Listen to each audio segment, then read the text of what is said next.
तो वे वाराणसी में रहते थे और वे नियमित रूप से अपने गुरु के पास जाकर इसके अलग अलग चरण सीखते थे और इस पर चरण दर चरण महारत पा रहे थे। मुर्दा शरीर चलते हैं तांत्रिक प्रक्रियाओं में। जब कोई मरता है या जब किसी को डॉक्टर मृत घोषित करता है, वो पूरी तरह से मरा नहीं होता।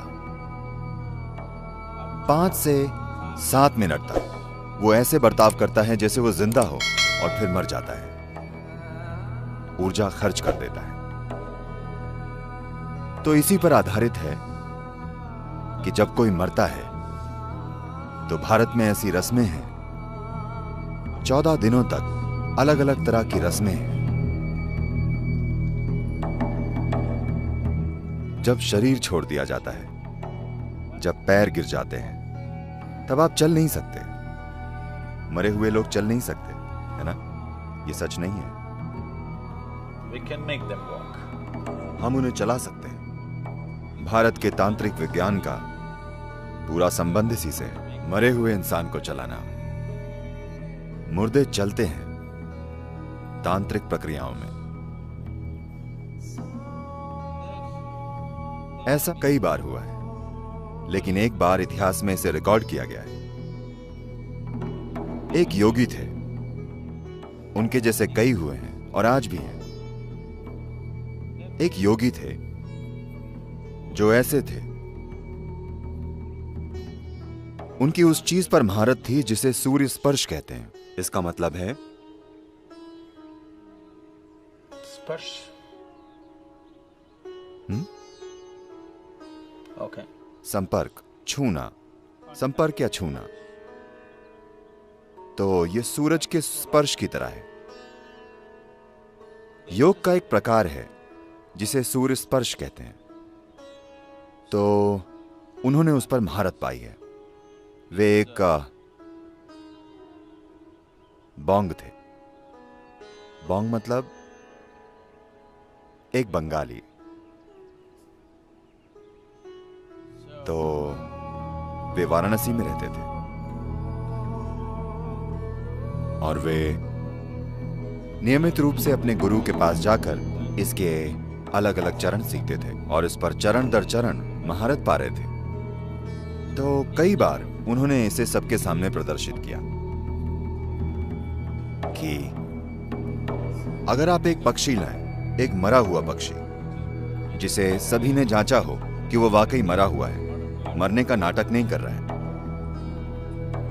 एक वाकई मरा हुआ पक्षी, अगर वो पिछले 3 घंटों में मरा हो, वो सख्त हो गया। 3 घंटों में पक्षी सख्त हो जाते हैं। शरीर का कड़ापन पक्षियों में काफी जल्दी होता है मनुष्यों की तुलना में, क्योंकि एक पक्षी के शरीर का तापमान, पक्षियों के शरीर का तापमान मनुष्य के शरीर के तापमान से बहुत ज्यादा अधिक होता है। तो जिस तरह से ये ठंडा होता है और जैसे कड़ापन आता है, वो पक्षी के शरीर में कहीं जल्दी होता है मनुष्य की तुलना में।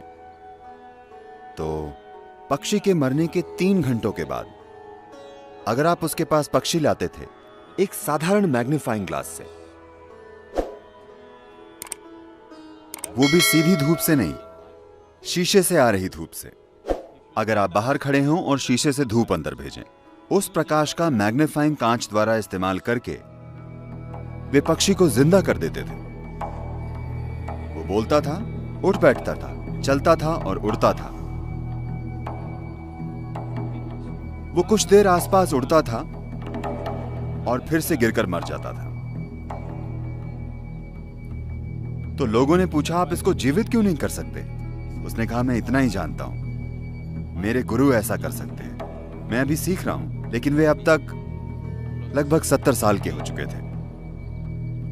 तो उनका दुर्भाग्य था। ऐसा हुआ कि एक 7 साल का लड़का, एक वहीं के इस्लामी कब्जा हो चुका था, एक मुस्लिम राजा का बेटा जो 7 साल का था, किसी अनजान बीमारी से मर गया। तो उन्होंने उस आदमी के बारे में सुना था जो पक्षियों को जिंदा कर देता था। वे उसके पास आए और बोले, Come and try. And our king's son. आओ और हमारे राजा के बेटे पर आजमाओ। एक चीज थी कि वे अपने देवता की मौजूदगी के बाहर कभी यह कोशिश नहीं करते थे। उनके पास एक छोटे देवता और एक मंदिर था। मंदिर के बाहर वे ऐसी चीजें कभी नहीं करते थे। वे उसे सिर्फ मंदिर में ही करते थे। वे बोले, मैं अपने देवता की नजरों से दूर कभी ऐसी चीज नहीं करूंगा। उन लोगों के लिए देवता की कोई कीमत नहीं थी। उनके हिसाब से यह मूर्ति पूजा है। वो एक ऊर्जा रूप है जो उन्होंने बनाया था और उसके साथ वे काम करते थे। वे बोले, अरे ये देवता हम इसे ले जाएंगे, हम इसे महल ले जाएंगे। उन्होंने कहा, नहीं नहीं, इन्हें आप हिला नहीं सकते। वे बोले, हिला सकते हैं, और देवता को उठा लिया। फिर रोने लगे, ऐसा मत करो। जब उन्होंने देवता को उठाया और जब उन्हें खींचने लगे, तब योगी बोले, मैं नहीं आऊंगा, मैं ऐसा नहीं करूंगा, मैं ये नहीं करूंगा। वे तब गुस्सा हो गए जब वे लोग देवता को उठाकर खिलौने की तरह बाहर ले जाने लगे। वे बोले, मैं आपके राजा के बेटे को जिंदा नहीं कर सकता। अगर मुझे आता भी होता, मुझे नहीं आता, लेकिन मुझे आता होता तब भी मैं नहीं करता। तब वे उन्हें बालों से खींचते हुए राजा के पास ले गए और वे बोले, मैं ये नहीं करूंगा। तो उन्होंने उनके वहीं टुकड़े कर दिए। और जब ये सब कुछ हो रहा था, तब उन्होंने देवता को गिरा दिया और वो टूट गया। और उनके कुछ शिष्य थे जिन्हें वे सिखा रहे थे, वे सब उन्हीं के साथ खत्म हो गया। लेकिन इसे स्पष्ट रूप से रिकॉर्ड किया गया है बहुत जिम्मेदार लोगों के द्वारा कि वाकई कई बार उन्होंने ऐसा किया कि वे एक मरे हुए पक्षी को जो 3 घंटों से ज्यादा पहले मर चुका है, उसे वाकई खड़ा कर देते हैं और वो उड़ने लगता है काफी लंबे समय तक, यानी 1 घंटे से ज्यादा तक। और वे बार बार कहते थे कि मेरे गुरु इस पक्षी को जिंदा कर सकते हैं, इसे पूरी जिंदगी दे सकते हैं, वो जितना भी समय हो। और मेरे गुरु इंसान के साथ भी ऐसा कर सकते हैं। ऐसे बहुत से योगी हुए हैं। दक्षिण भारत में एक और योगी थे। वे मुख्य धारा के योगी नहीं थे, ये एक मुख्य धारा के योगी थे। तो लोग उनके पास आशीर्वाद के लिए आते थे और उनके आसपास चीजें होती थी। वे कर्नाटका में रहते थे, दक्षिणी पश्चिमी कर्नाटका में, या दक्षिणी कुलेकाल के पास कहीं। और लोग उनके पास इकट्ठा होते थे। एक बार ऐसा हुआ, एक युवा लड़का मर गया। माता पिता उसे लेकर आए और बुरी तरह रोने लगे। तो उन्होंने उनकी हालत देखी और उन्हें शायद यह पता चला कि इस लड़के का मरना शायद जरूरी नहीं था, ये किसी हद तक एक दुर्घटना है। तो उन्होंने अपनी उंगली डुबाई। उनके पास एक ऐसा दिया था। यह आमतौर पर होता है, कोई भी योगी जो ऐसी प्रक्रियाएं करते हैं, उनके पास एक दिया होता है, तेल का दिया। तो उन्होंने तेल में अपनी उंगली डुबाई और उसे मरे हुए लड़के के मुंह में डाला, मरे हुए लड़के के मुंह में। और वो लड़का कुछ देर बाद जिंदा हो गया और बिल्कुल ठीक हो गया। जब कोई मरता है या जब किसी को डॉक्टर के द्वारा मृत घोषित किया जाता है, वो पूरा मृत नहीं होता। मृत्यु धीरे धीरे होती है। अगर आप पहले से ही इसके बारे में न जानते हो तो वो महिला कहां है, उन्हें पता होगा, पादरी की बेटी। कोई मुर्दों का प्रबंध करने वालों का बेटा या बेटी है? कोई नहीं है। आप शायद पहले से ही जानते हो, आप में से कई लोग, कि किसी व्यक्ति के मरने के बाद 11 दिनों तक, निश्चित रूप से, और ज्यादातर 14 दिनों तक, उंगलियों के नाखून बढ़ते हैं, बाल बढ़ते हैं। आप जानते हैं? आप में से कितने पहले से जानते थे? तो क्योंकि मृत्यु धीरे धीरे होती है, चरण दर चरण होती है, यह अभी पूरी नहीं हुई है। जीवन प्रक्रिया का निकलना इस पृथ्वी के टुकड़े से धीरे धीरे होता है। सभी व्यवहारिक अर्थों में जब सब कुछ रुक जाता है, फेफड़े रुक जाते हैं, दिल रुक जाता है, तो वे आपको मरा हुआ घोषित कर देते हैं, लेकिन अभी नहीं। तो इसका इस्तेमाल करके कि जीवन की प्रक्रिया अब भी चल रही है, आप उसे फिर से जागृत कर सकते हैं और सिस्टम को सक्रिय कर सकते हैं। It is by using this that the tantrics have dead bodies walking. इसी का इस्तेमाल करके तांत्रिक मुर्दा शरीर को चलाते हैं। और ये बहुत असाधारण बात नहीं है, ये काफी साधारण है। और कभी कभी वे इस पर काम कर रहे होते हैं जब दाह संस्कार चल रहा होता है। ऐसा कई बार हुआ है, मैंने खुद नहीं देखा, पर मैं ऐसे लोगों को जानता हूं जिनके पास झूठ बोलने की कोई वजह नहीं है और वे झूठ नहीं बोलेंगे। ऐसे लोग, उन्होंने वाकई एक जलते हुए शरीर को उठकर चलते हुए देखा है। वे उसे आग लगाते हैं, शरीर जल रहा होता है, पर वो उठकर चलता है, क्योंकि उस पल में जब शरीर बाहर से जलने लगता है तब जीवन की प्रक्रिया सिकुड़ जाती है। और कुछ ऐसे स्थान होते हैं जहां जीवन उस पल ज्यादा तीव्रता से घटित होता है। वे उसका इस्तेमाल करके सिस्टम को इस तरह जगा देते हैं कि वो अचानक उठकर चलने लगता है। 5 से 7 मिनट तक वो ऐसे बर्ताव करता है जैसे वो जिंदा हो, और फिर मर जाता है, ऊर्जा खर्च कर देता है।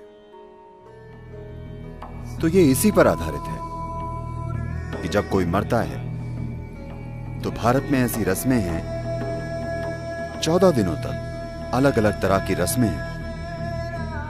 और दुर्भाग्य से काफी हद तक इन रस्मों के पीछे का ज्ञान, इनके पीछे की शक्ति खो गई है और लोग बस चीजें कर रहे हैं।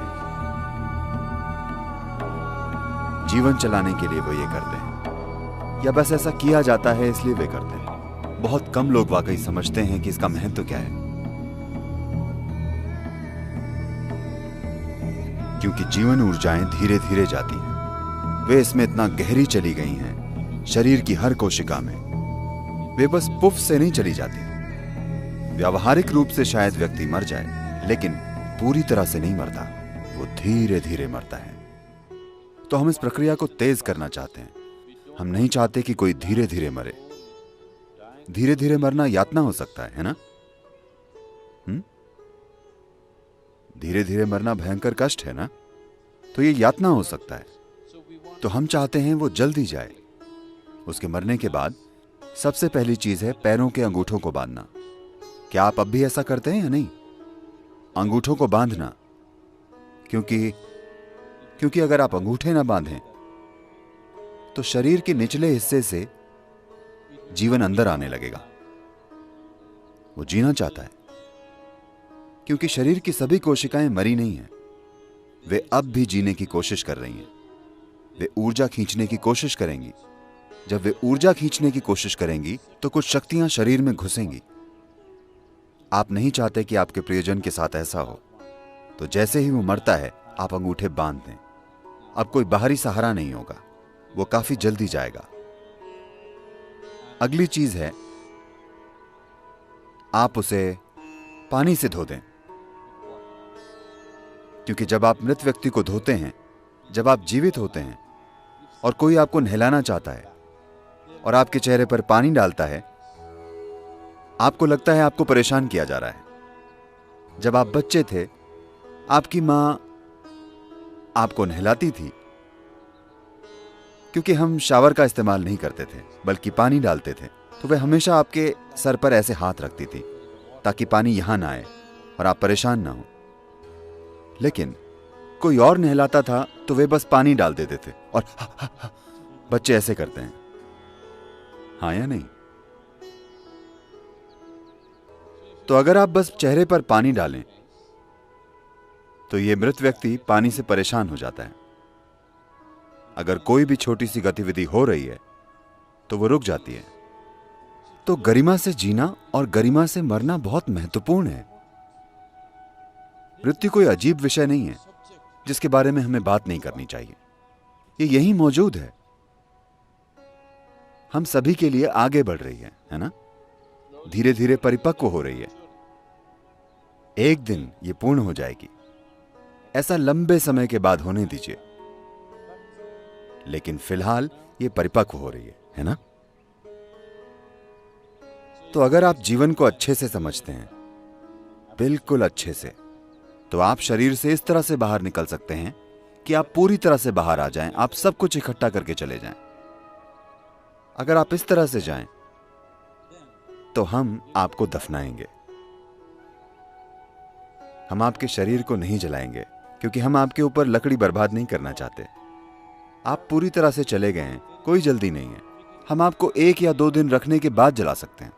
तो मैं कह रहा हूं, यह एक ऐसी संस्कृति है जहां हम जीवन और मृत्यु को बिल्कुल अच्छी तरह से समझते थे और उन्हें वैसे संभालते थे जैसे उन्हें संभाला जाना चाहिए। पहले 14 दिनों में आप बहुत मदद कर सकते हैं मृत व्यक्ति की। ये संस्कृति, ये विज्ञान इस देश में एक बड़े तरीके से विकसित हुआ, पर फिर भ्रष्ट हो गया। तो जो एक बहुत ही सुंदर विज्ञान था, वो व्यापार बन गया और व्यापार भ्रष्टाचार बन गया। तो आज अगर आपके घर में कोई मरता है तो आप उन लोगों के पास जाते हैं जो कहते हैं वे कुछ करेंगे और कहेंगे आपके दादा दूध पीना चाहते हैं, एक गाय दीजिए। 1 लीटर दूध नहीं, एक गाय। बारिश हो रही है, आपके दादा को छतरी चाहिए, छतरी दीजिए। आपके दादा कांटों पर चल रहे हैं, उन्हें चप्पल चाहिए।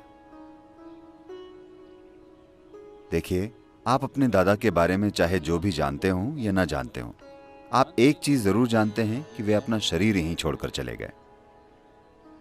जब वे अपना शरीर ही छोड़कर चले गए तो छतरी, कपड़े, चप्पल, ये ठीक नहीं है। हाँ, लेकिन दुर्भाग्य से ऐसा हो गया है।